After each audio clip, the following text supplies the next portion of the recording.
Good morning. Hello there. Today, I am going to talk about what makes Sandtray therapy so powerful when you're working with children, adolescents, even families and adults. So if you're joining me now live, go ahead.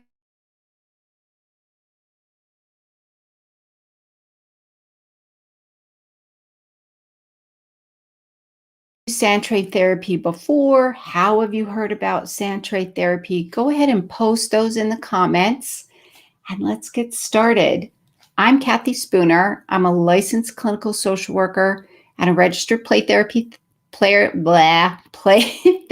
supervisor with almost 30 years experience working with children, adolescents, and families. And I love using Sandtray.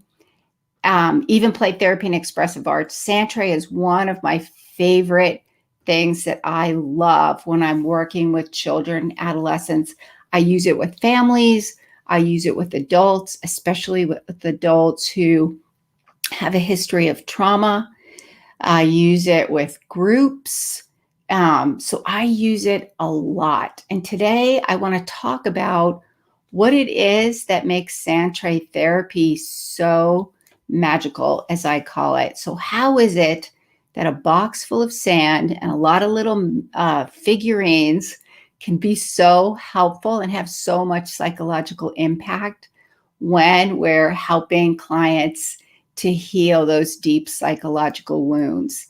And what is it about Sandtray therapy that makes it so powerful to help children and adolescents in the healing process?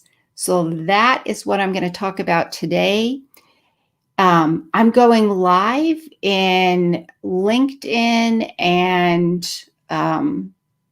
YouTube. I also go live in my Facebook group for mental health professionals using play therapy and expressive arts. It's called Play and Expressive Arts Therapy. So if you're watching and you find this information helpful, please feel free to like and share across your social media platforms with others. If you're watching on YouTube, hit that subscribe button so that you'll be notified when I go live. Okay, so let's get started for today. How many of you are actually using Sandtray, and what is it that you love? If you're not using Sandtray, what questions do you have about Sandtray therapy with children, adolescents, and adults? Go ahead and post those in the comments. If you're watching on the replay, go ahead and post that in the comments as well. So I remember years ago, I first got introduced to play therapy back when I was a special education teacher back in the 80s, in the mid 80s. And then from there, I got into social work, got into my program. I could not find play therapy training anywhere. Mind you, most of this is before the internet. So it was a little more challenging to find things. But I remember when I was working in private practice, one of my colleagues who we became friends, she was using this thing. She had this little sandbox in her office. She had these little figurines kind of displayed like I have behind me, my Sandtray miniatures. And she told me about a training where I could go to. And I was so excited. So I finally found where I can start getting some play therapy training. And this one happened to have been started with Sandtray therapy. So off I went to my training. I was excited about finally getting training. And I'll be honest, I was hesitant. It seemed kind of hokey to me that a box full of sand and these little figurines were actually legitimate. So I went in a little skeptical, and I will tell you this, by the end of the training, it was a 3-day training. We did a lot of our own Sandtrays in addition to getting some of the theory and how to do it and the practical application of it.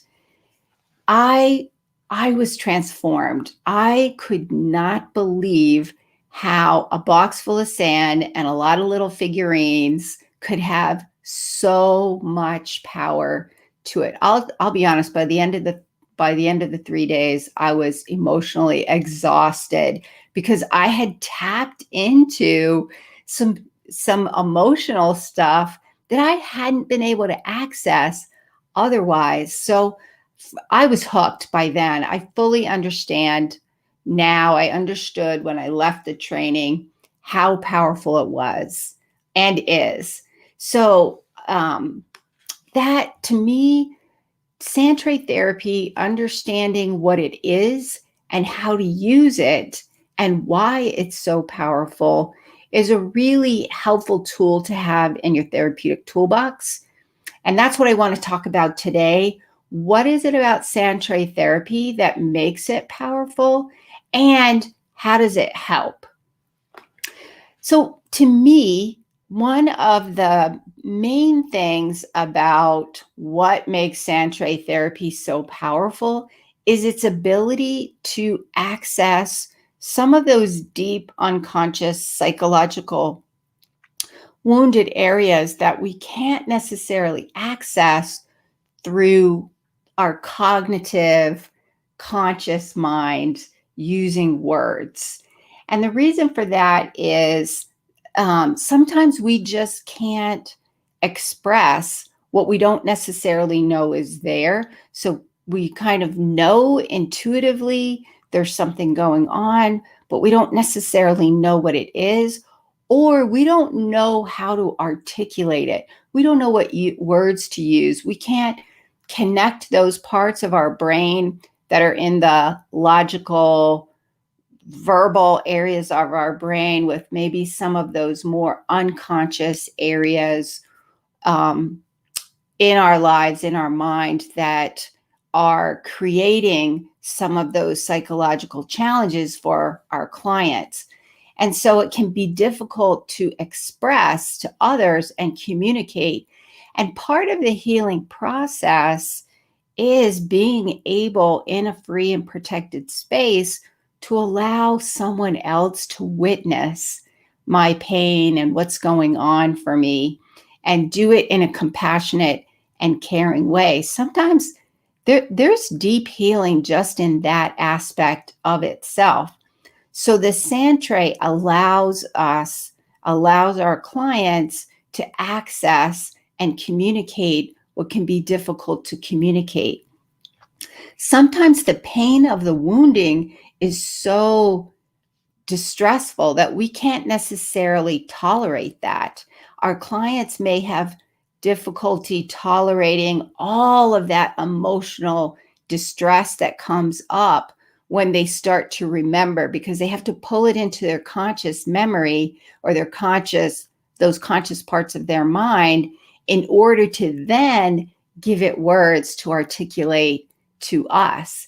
And that can be very painful. And if you worked with clients who've experienced trauma, you'll know that the minute those trauma memories come to their front parts of their mind and memory where they try to talk about it, they can get so emotionally triggered and distressed that they aren't able to continue working through that process.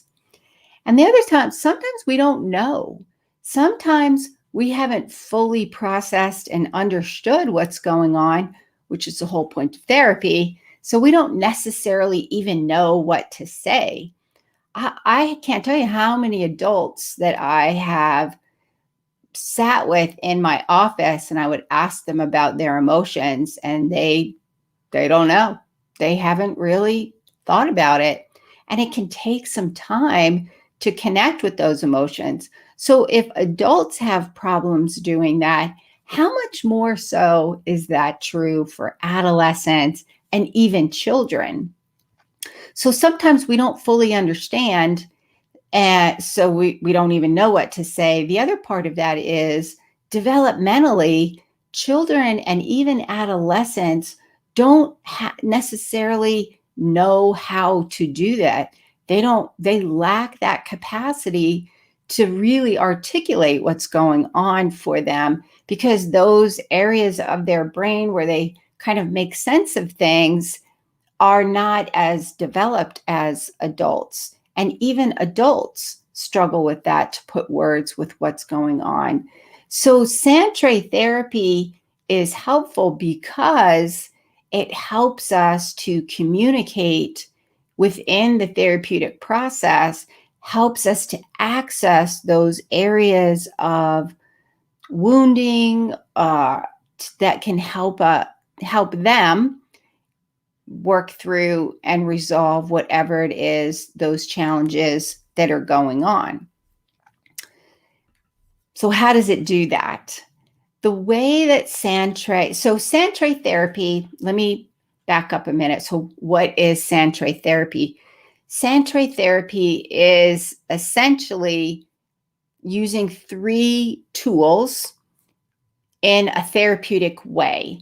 So what I mean by that is you have the sandbox, you have the sand, and you have the miniatures. And you can see my miniatures behind me. Those are all my sand tray miniatures.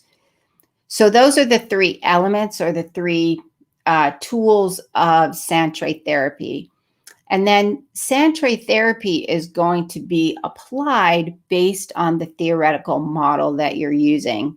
There are typical components that I went over that in a previous live episode. So if you're interested in that, you can go back and check out some of my previous live episodes.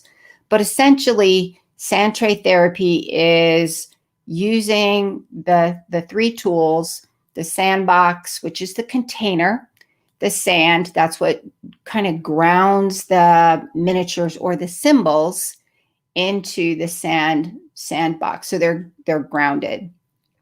And then it's applied based on whatever theoretical model that you're using. Even if you're using directive sand tray techniques, if you're giving specific prompts, you're gonna be doing that for a specific therapeutic purpose. So that's part of the clinical decision making.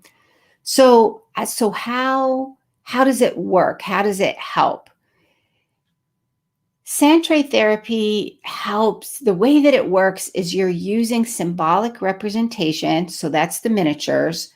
And you are creating that picture, so to speak, in the sandbox, the sand tray, which is the container that holds that symbolic representation. And then it's rooted in the sand. So that's what grounds it.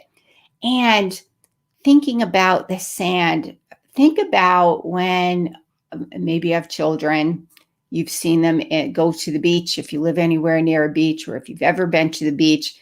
If you haven't been to the beach and you've had a big giant sandbox for your kids in the backyard or somewhere, you've seen them in the sand, they get in the sandbox. They kind of ground themselves in the sand. They feel the sand below their feet, or bury their feet in the sand.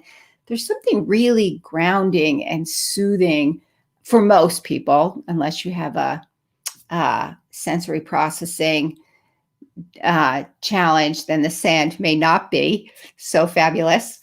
But for the most part, it's really grounding. So we use that aspect of sand, the grounding aspect of the sand. That's the therapeutic aspect. We use the symbolic representation of the miniatures, and then we use the container. So an example of that would be, let's use another example, like art. I like to give this example. With art, you have whatever art supplies, either the markers, the crayons, the colored pencils, the oil pastels, the paints, and you use that to create the symbol. That's the picture. It's on the page, the paper. So the paper is the container. And that symbolically shows you a picture. I always like to use the analogy, a picture is worth 1,000 words. I can see in a picture what I can't necessarily articulate with words. And I think that's similar with the sand tray. I can create in symbolic representation. So basically, I sometimes give the example that it's like a three-dimensional picture, three-dimensional art. And sometimes if you're using expressive arts, I've found that sometimes people or kids, adolescents, feel very self-conscious about their art making abilities. So using the miniatures or the symbols is a little easier for them because they don't necessarily have to create a drawing, so to speak. So they use that through that symbolic representation in the container, excuse me, root it in the sand. That process allows us to kind of bypass some of our logical thinking, some of our conscious thoughts, and bypass that to get to some of those unconscious things, maybe our shame or things that we're worrying about, or our cognitive distortions about ourselves, conscious distortion about others or relationships. It helps us to have a way of expressing so that someone else can witness what's going on. And that process helps to resolve some of our painful emotions and experiences, because I don't necessarily have to access language while I'm creating the sand tray. I can just use the symbols to create what's going on. I don't even necessarily have to understand it at the time in order for it still to be working, because I'm using that symbolic representation to be able to create in the sand tray what I don't necessarily have words to do. And here's the way that works with children. The way that it works with children, if you're working with children, they will naturally engage in the therapeutic powers of play. And what I mean by that is they naturally know how to play. And so when you provide that therapeutic space to hold that space, they will use the powers of play. They will use that play process to express and explore whatever it is they need to explore. And they can do that in the sand tray. So for example, one of the ways that might look is, this is kind of a typical thing I've seen with numerous boys in the sand tray.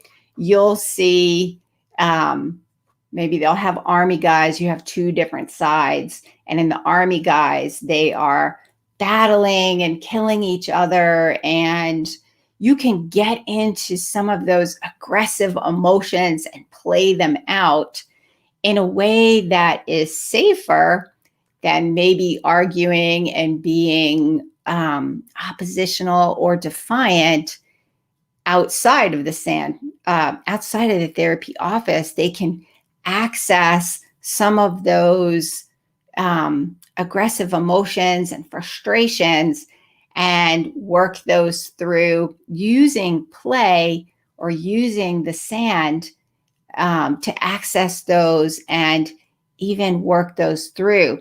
And the way that typically you'll see that over time, because you never want to take one sand tray session, one play therapy session and say, aha, this is it. You're really looking over time to see how they work through that process over time.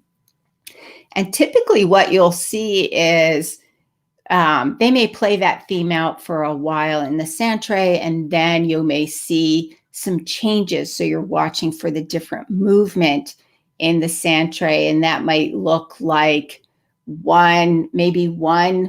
the two army figures, they're fighting over this land and they're fighting to the death, and over there's this fighting going on.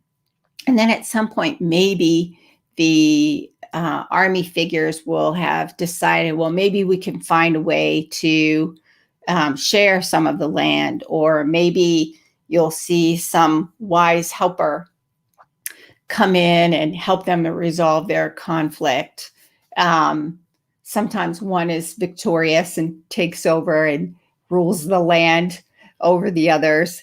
And think about that sense of empowerment that children have, because the way that I look at it, adults rule the world from the eyes of the children. So a sense of a little bit of empowerment there kind of makes them feel a little bit better. They can do it in the play process, that they can work it through there rather than some of the unhealthy ways that they do that outside of the office.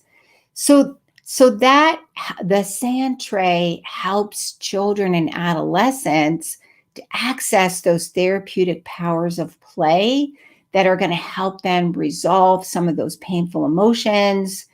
It's going to give them experiences that will help them build up their self-esteem, create some resiliency for them, and also do some creative problem solving. And they could do that using the symbols and the play process in the sandbox with you. So the other thing that's really, to me, powerful and critical for the sand tray therapy process is uh, is actually creating that free and protected space. So the therapist creates that free and protected space within the play therapy room or with your clients. And you're basically the way that I think about it is I'm therapeutically holding that space. I'm the therapeutic container for whatever emotional issues come up, that I can handle that. I can hold that with my client. I can help them hold some of that distressing emotional content that they're working through. And that knowing how to do that holding is really important, because if we don't know how to process the sand trays, what to say, how to respond to our clients, what to do and what not to do. And as we're holding, so as a therapist, there are certain things I want to make sure that I do not do. There are certain things that I can do and certain things that are helpful for me to say in order to help my clients navigate through that process. And that's basically called the holding. That's the way I look at it.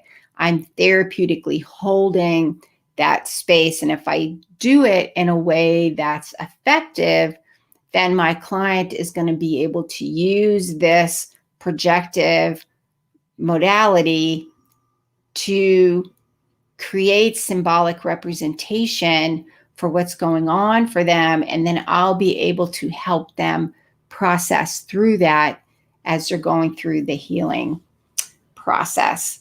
So that, to me, is what makes sand tray therapy so powerful. And like I said, when I first got introduced to sand tray therapy, this was, I think it's 18 years ago now. I was skeptical. I thought it was kind of hokey. It was one of those weird psychology things that therapists were doing that had no theoretical grounding or wasn't even legitimate. And what I realized was it's incredibly powerful. So it's really helpful. It's one of the main ways that I use to help my clients, because it allows them to access some of those areas that they may not necessarily even know exist, creating some of their mental health challenges and their distress, especially with, honestly, I use it with people who have anxiety, depression, emotion regulation problems, trauma, attachment. All of those things I've found to be pretty helpful. Most of my work has been with children and adolescents and adults who've experienced trauma. I don't necessarily know that sand tray therapy would be helpful for somebody if you're working with adults or even adolescents with a psychotic disorder. It might be too much metaphor. People with psychosis tend to need to be more grounded in reality, and this might not be, it's probably not a good modality to use with people who have active psychosis, because they need to be a little bit more grounded. So just as a recap, I mean, how many times have you tried exploring what's underneath of the misbehavior with your clients, their anger, their fear, and whatever struggle it is? How many times have you tried to verbally get them to tell you or explain to you what is going on for them, only to find that it's really difficult for them to articulate what it is that's actually going on?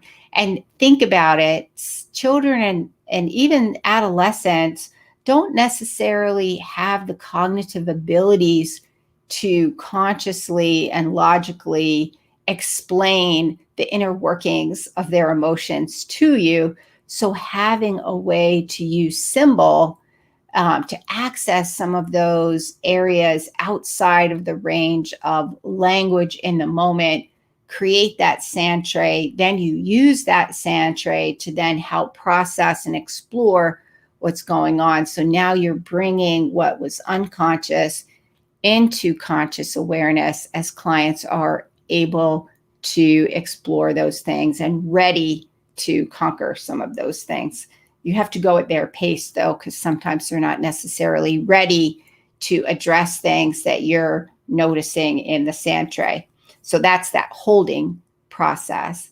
And sand tray, through the symbolic power, through the power of symbolic representation, helps to give voice to what others otherwise might not be accessible to children and adolescents, even adults, so that they can begin to explore and resolve what's going on and causing them so much distress. And then thirdly, the key to sand tray therapy is being able to hold that therapeutic space, that you are providing that free and protected space, and that is grounded in a theoretical framework so that you know how to hold that process for your clients and help them articulate and explore and process what is going on for them over time. All righty, well, that is it for today. If you're interested, if you're interested in learning more about sand tray, or you've started learning about sand tray and you want some more training in specifically how to use sand tray therapy with children and adolescents, I do have an online training coming up on Saturday, August 21st. If you're interested in that, I will put a link in the comment section below. So you can look and click on the link that will take you over to the registration page. You can get more information and you can register there for the training. It's coming up soon, so that'll be closing out. I'm not going to be offering this training anytime in the near future. Probably not even until next year. So if you're interested, I do talk about sand tray therapy as it specifically relates to children and adolescents, common themes you see in the sand tray with children, how what to look for in the sand tray in order to know what's going on in the sand tray. And so we make you have experience making some of your own sand trays virtually. It's online, so it's all virtual. And that will help you to learn how to use it. All right, so Samantha says, thank you very much. I'll have a look at your link. Yeah, Samantha, I will put that link in a little after this ends, and then you can click on that link, and I hope to see you there. So if you are, that's my website. If you want to go ahead and look on the website as well, you'll go on the trainings page. I think they're down at the bottom. I'll also post a link in the comments here.